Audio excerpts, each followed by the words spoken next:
Maraming salamat, Roel. I think I left my speech table. The introduction was quite very impressive. I forgot my speech on the table. I'm sorry I'm late. I came from La Paz Plaza.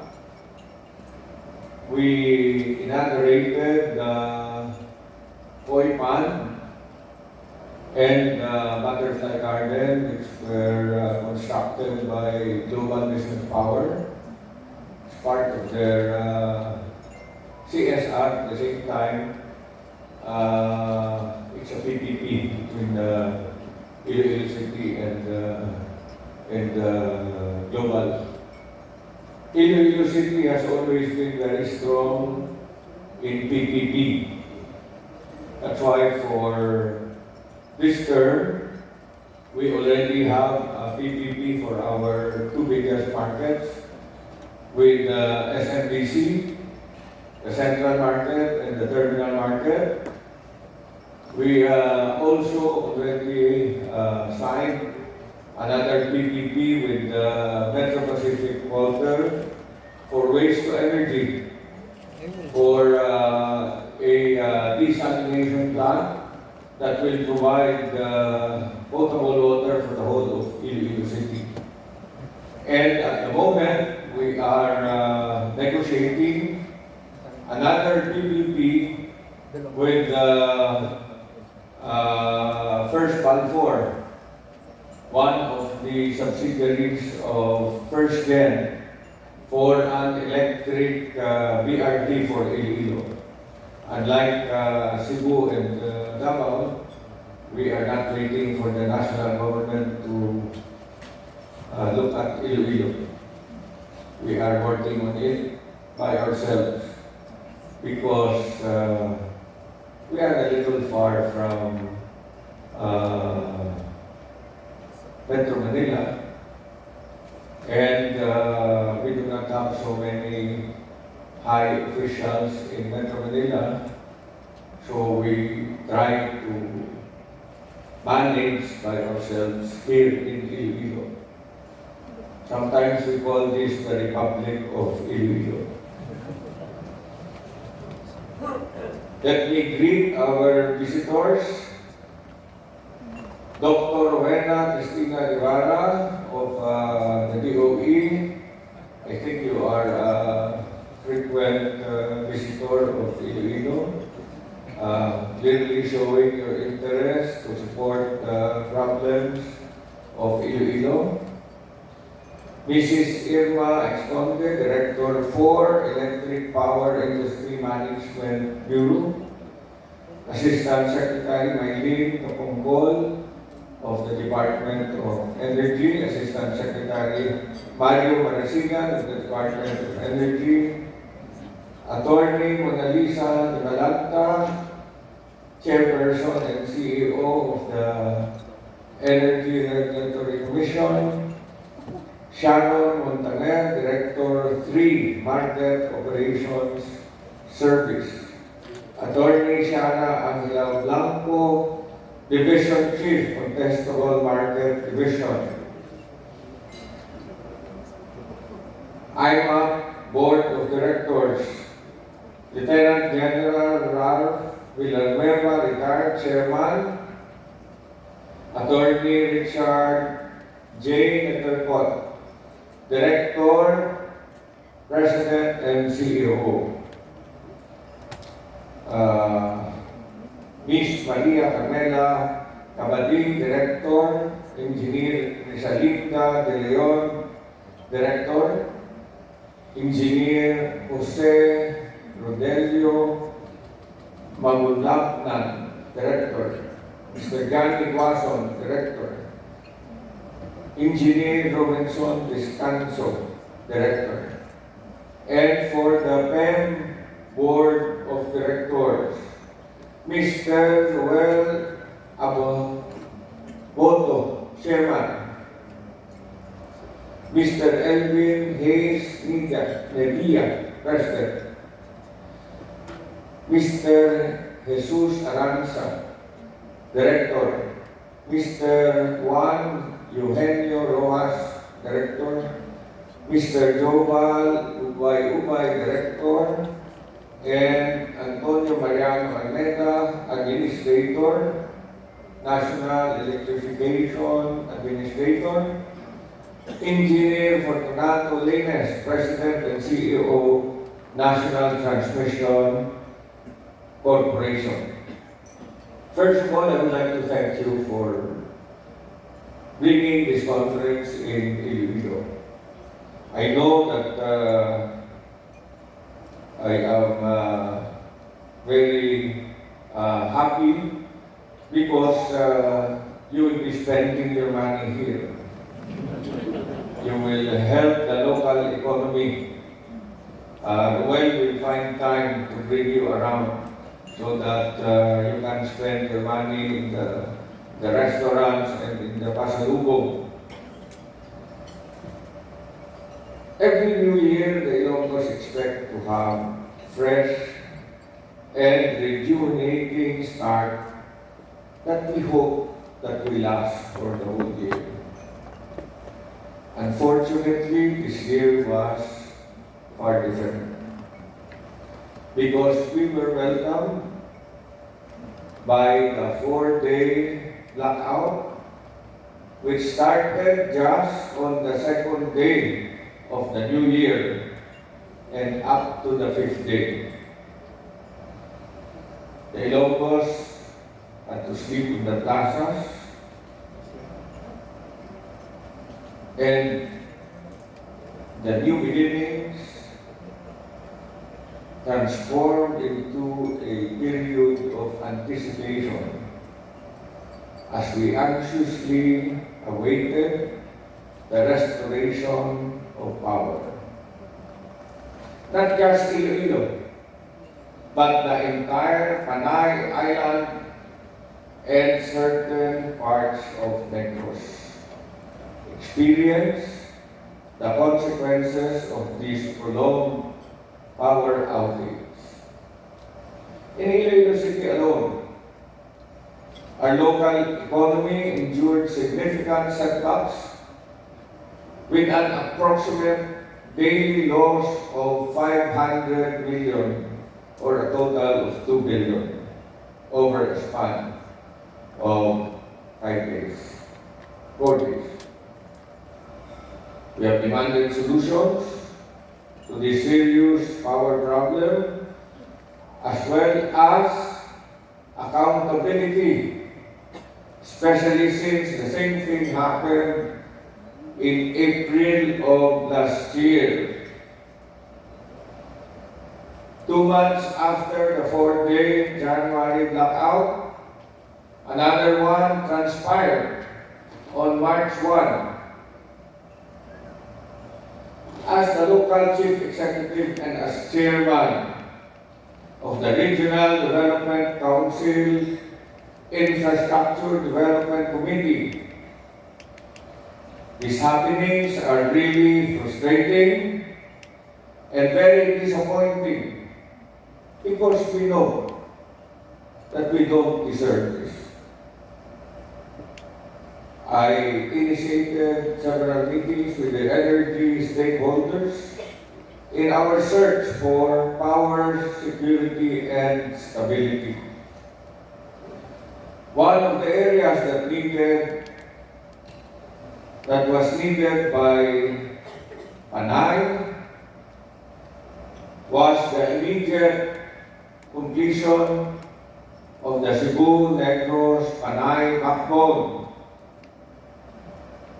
projected to have been completed several administrations ago.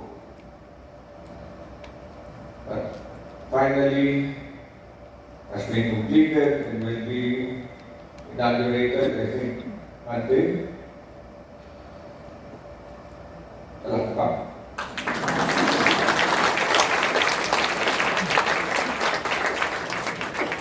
Let's commend them once in a while. Finally, people are starting to move. Currently, together with DOE, other stakeholders, more, we are also working on the ancillary reserve of 50 to 60 megawatts on island.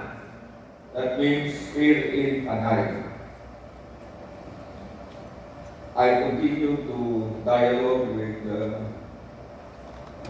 DOE concerning this because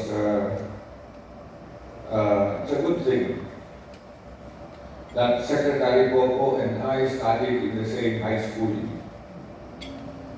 When I was council president of that high school, Secretary Popo was my treasurer. And his only complaint is that when he was my treasurer, he never had funds to use for the student council. I call him almost every day. I call him more times compared to my calls to my wife. Because there is a big problem. It is only DOE, ERC, and other stakeholders that can help us resolve this problem. Having this ancillary reserve will further ensure that in case something goes wrong with the transmission lines or something goes wrong with one of the power generators, we will avoid another 5-day blackout because they can immediately restart the diesel plant. Yesterday there was potential investor for power plant on the island. It is very unfortunate that that investor was telling us that they were able to put up their plant in a period of 6 to 8 months. Unfortunately, the process for regulatory is taking them so long. I do not know if they have finally gotten their approvals for their regulatory requirements and permits. But I told them, there is something that I have seen in this administration compared to the previous administration. The Secretary of the Department of Energy is very hands-on. He knows what is happening on the ground. And aside from the Secretary of Energy being hands-on, the President is very hands-on.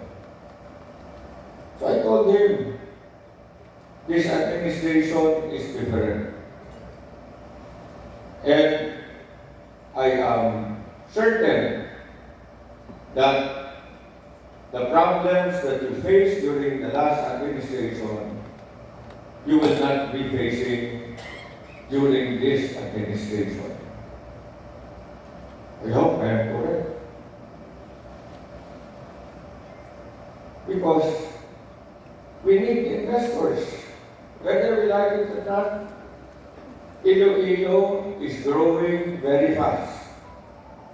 You go out of this convention center, there's another convention happening downstairs.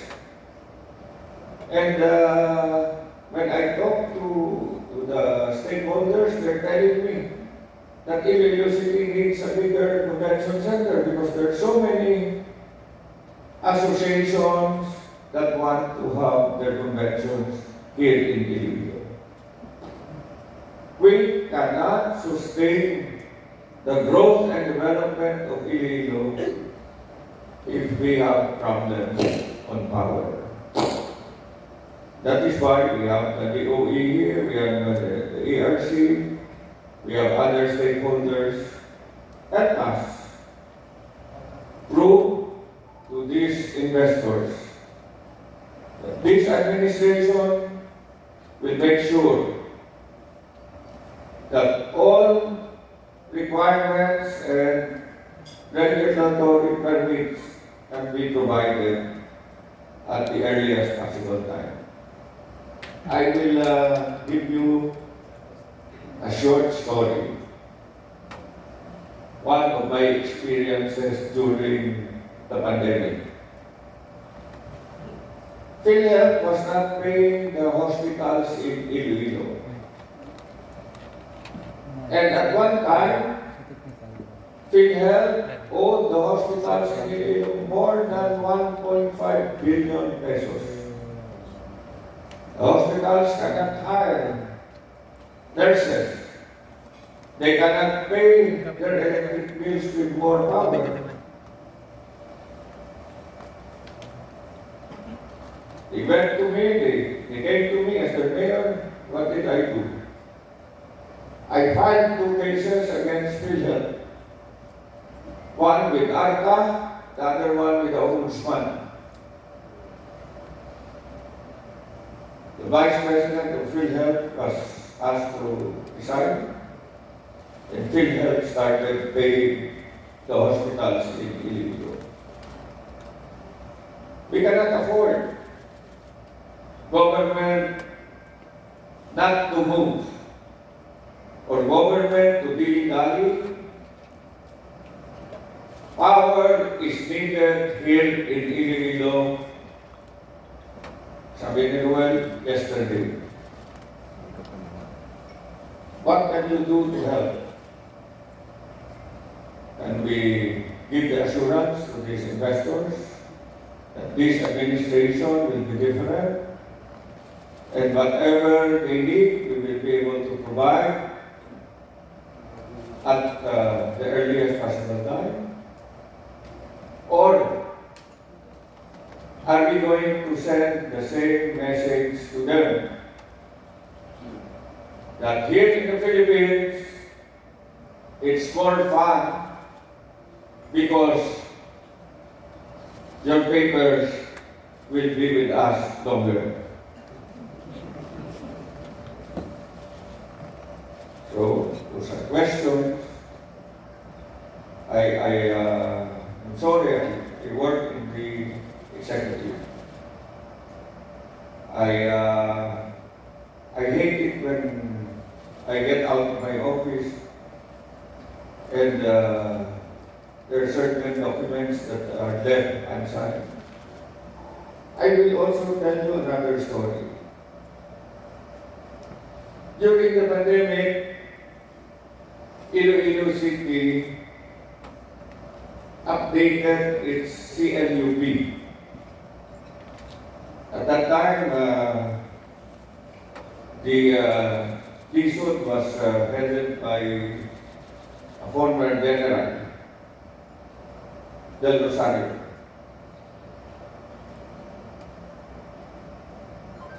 The papers of Iloilo was in his table for the past 8-9 months. And he never approved it. So during one of those Zoom meetings, you remember those times when we had to go through Zoom meetings? I scolded the general. I told the general, here in Iloilo, all the local chief executives, all the local government officials are working every day. And I do not know why there in Manila, you are always working from home. And working from home, you are not working at all. I did not know that there was a panel with him. If I knew, maybe I could have been more diplomatic. Anyway, he signed the update on the CLUP, the only CLUP he has signed during his term.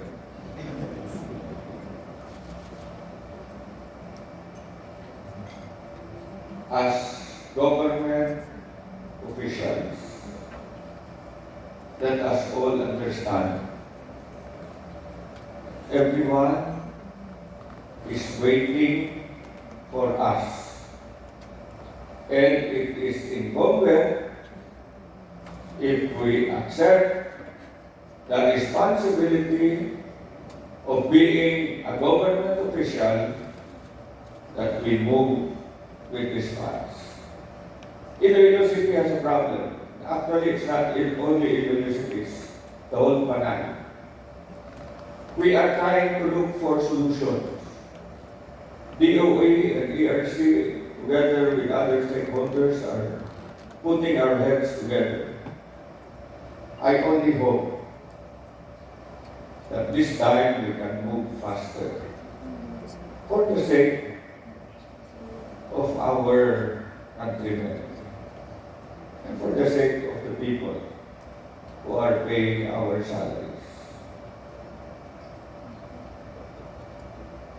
Again, I would like to welcome you. I hope I gave a very good welcome to Iloilo City. Iba ang Iloilo City. Ngayong aga sa inyo na